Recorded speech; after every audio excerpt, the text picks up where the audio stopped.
되게 저도 굉장히 여성적인 건 거리가 먼 사람인데 보니까 굉장히 너무 예쁘다.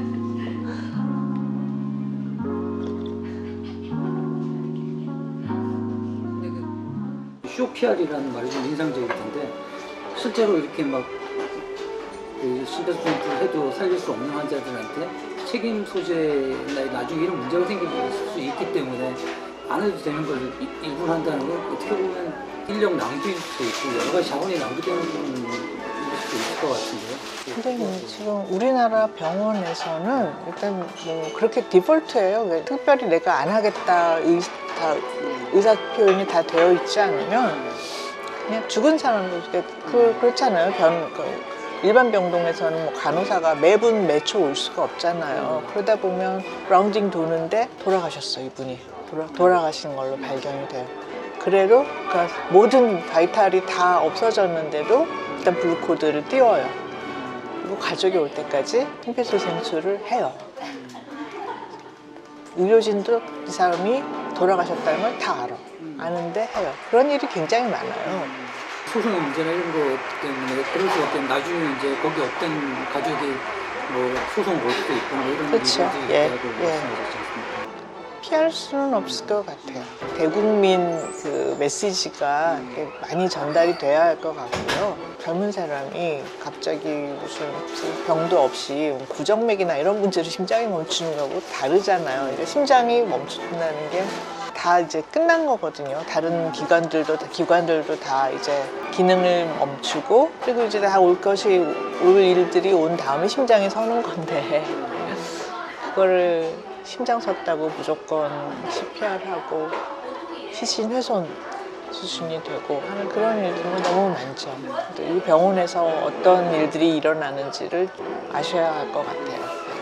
병원의 죽은 비즈니스에 속지 않고 원하는 방식으로 생을 마감하기 위한 찾기 위한 책 같은데 그거 어떤 준비를 해야 되나요? 내가 더 이상 병원에 가지 않는 순간을 정해야 하는 거죠. 병원 가면 피할 수가 없어요, 그거는. 눈에 보이는 건 다 치료를 해야 하니까. 책에도 내용이 나와 있는데 사람이 몸이 기우는 단계가 바깥 출입 못하는 단계가 있고 그다음에 이제 침대 밖을 못 나가는 단계가 있고 이제 밥을 혼자 잘 못 먹는 그 단계, 세 단계 끝에 이제 돌아가시는 건데 내가 어느 단계에서는 더 이상 병원 치료를 안 하겠다 하는 거를 정해야 하거든요. 뭐 예를 들어서 바깥 출입을 못하는 단계, 사회적으로 사망인데 그렇게 되고도 부자들은 되게 바깥 출입 다 해요. 기사도 있고 참 야속한데 수명도 부자들이 길더라고요. 그러나 이제 아무리 돈이 많아도 자기가 이렇게 원하는 대로 사회생활 하던 거 거의 다 끈이 끊어지면은 이제는 그만 놔야겠다 하는 생각을 하실 수가 있겠죠. 예. 그리고 저는 침대 밖을 못 나가는 단계가 되면 더 이상 연명을 하는 건 의미는 없다고 생각을 하거든요. 근데 그 단계를 굉장히 오래 가시는 분들이 많아요. 침대 밖을 못 나가면 누군가가 대소변을 해결해 줘야 해요.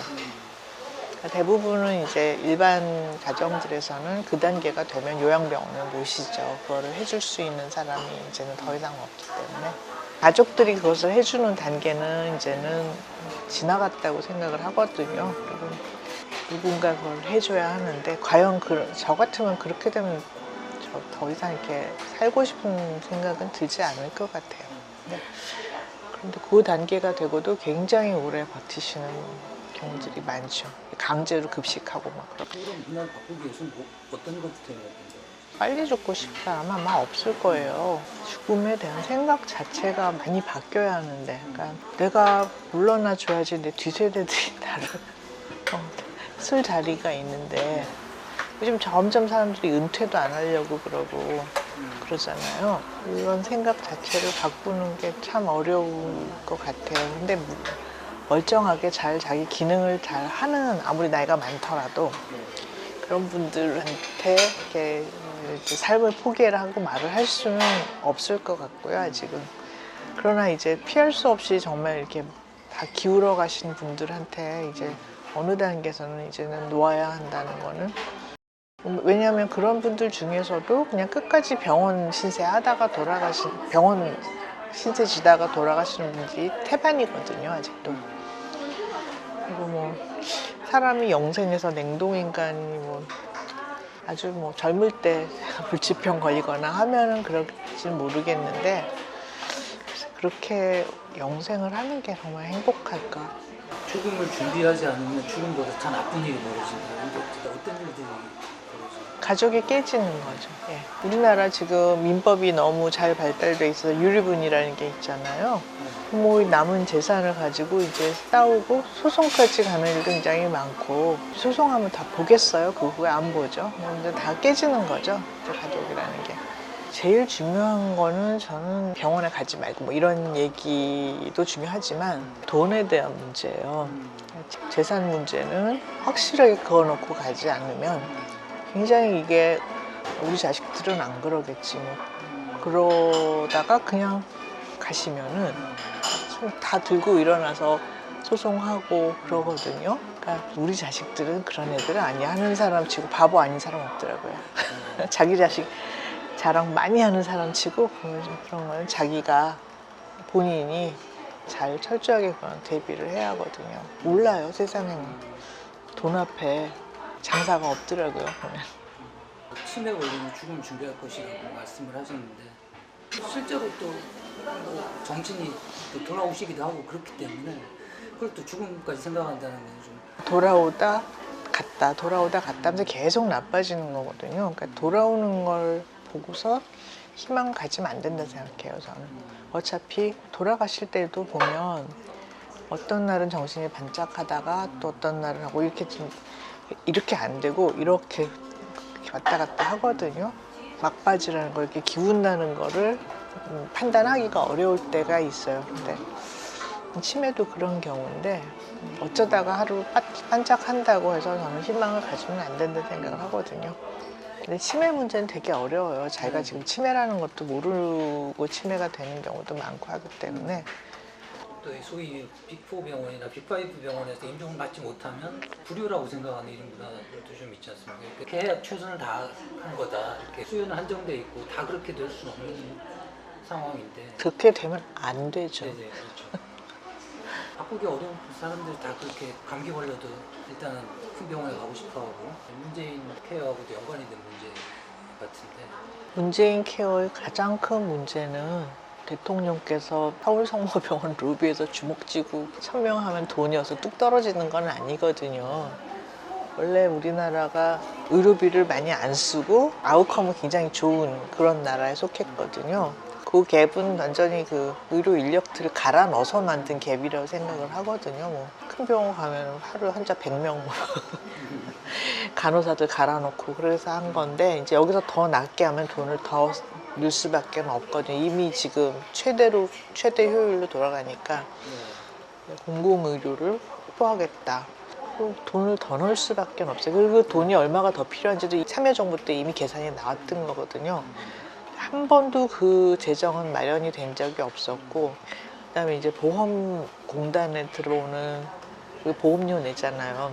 우리나라가 또 되게 특이한 게 의료비를 내는데 본인 부담, 뭐 실손보험이나 비급여 이런 걸로 내는 것 OECD 국가 중에 굉장히 높은 편에 속해요. 돈을 많이 내는 아웃오포켓이 많고 이제 우리나라 강제보험이니까 세금이잖아요, 이게 사실은. 거기서 이제 빵꾸 나지 말라고 국고 보조를 해줘요, 조금씩. 문재인 케어하고 더 안 주셨어요. 액수가 줄었어요. 그래가지고 공단 적자 커진다고 막 난리를 치고 그랬죠. 그래서 올해는 조금 이제 주셨어요. 그러니까 돈에 대한 개념이 너무 없는 사람들이 정책을 만드는 게 아닌가 하는 그런 걱정이 있고, 또 문제가 우리나라는 이게 비급여들이 급여로 해서 해줬으면 좋은 것인데 돈이 없어서 비급여를 하는 것도 있지만, 기본적으로 의료 인력 저수가이기 때문에 쓸데없는 검사 같은 걸 많이 해서 이걸 이게 보존을 해야 하는 그런 시스템이거든요.